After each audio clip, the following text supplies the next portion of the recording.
Frères et sœurs, c'est une très belle fête pour moi aujourd'hui, que cette fête de la présentation de notre Seigneur Jésus au Temple.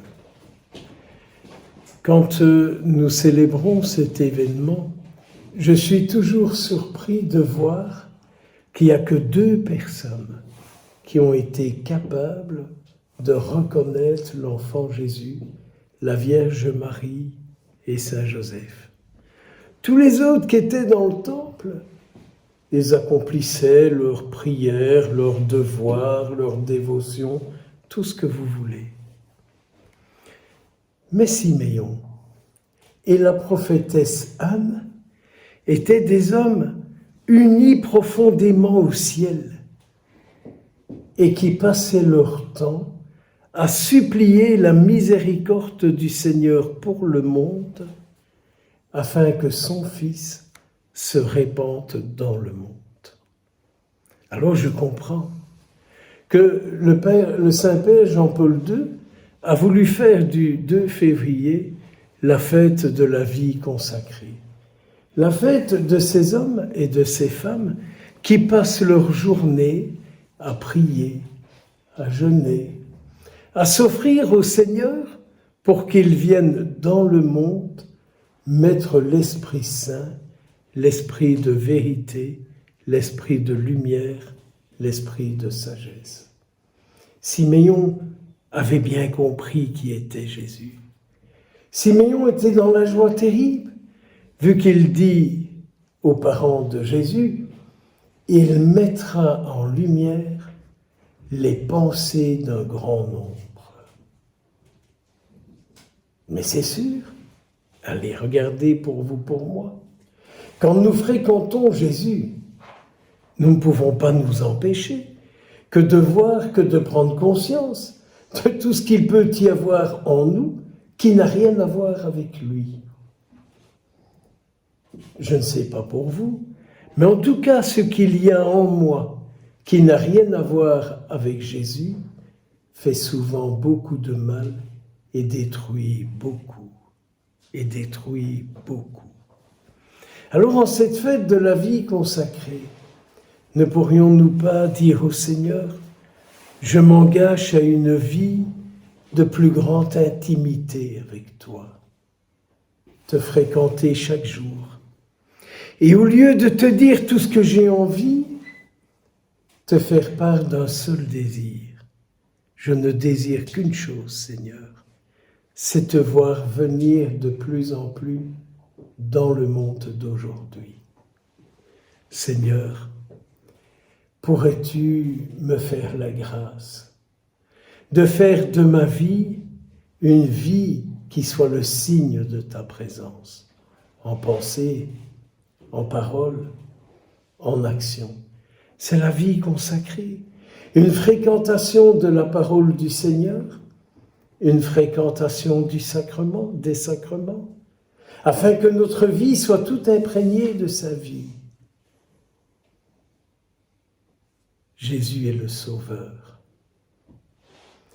Et n'est-il pas dit de vous, de moi, vous êtes le temple du Saint-Esprit? Méditez ça.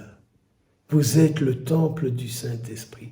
C'est-à-dire que tous ceux, toutes celles qui rentrent en vous, qui viennent habiter en vous, entrent dans le temple de Dieu, le lieu où il est, le lieu où il parle, le lieu où il agit, le lieu où il sauve.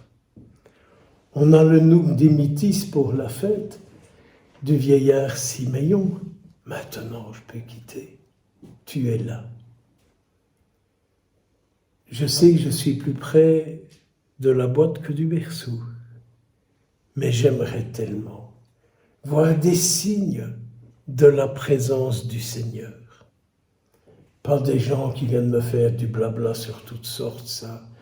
J'en ai mal à la tête et je l'entends tout le temps. Mais des gens qui vraiment, quand on les voit, on puisse entendre Jésus, voir Jésus, découvrir les gestes du Christ, comprendre pourquoi il est venu dans le monde, et par une vie intime avec la Vierge Marie, de nous laisser former par elle, à l'image de son Fils premier-né. Et puis il y a cette vieille femme, restée veuve après 7 ans de mariage, elle est restée dans le temple, à prier, à contempler, à se souvenir des merveilles que Dieu a faites pour son peuple. N'oublions pas que c'est Siméon comme la prophétesse Anne, sont des gens de la première alliance, et qui se souviennent avec quelle force Dieu a délivré son peuple de l'esclavage. Ne croyez-vous pas qu'aujourd'hui encore, notre Seigneur est capable de délivrer son peuple de son esclavage? Dites-moi un peu, de quel esclavage aimeriez-vous être délivré? Qu'allons-nous lui dire durant ce week-end? Comment allons-nous vivre avec lui? Comment allons-nous vivre pour lui? N'ayons pas peur de déposer sur l'autel, avec le pain et avec le vin, de déposer mystérieusement ce qui est en vous un esclavage, c'est-à-dire ce qui prend la place du Christ en vous. On peut être enfermé dans une maladie. Combien de personnes ne sont pas leur maladie? Ils tournent. Et le malin a mis le grappin dessus. Il les a enfermés dans leur maladie. Combien de personnes ne sont-elles pas enfermées dans des dépendances? Mais quelles qu'elles soient. Qu'elles soient des addictions, des dépendances sexuelles ou autres, peu importe lesquelles. Mais ces gens, le malin a trouvé le moyen de les enfermer, de les emprisonner là-dedans.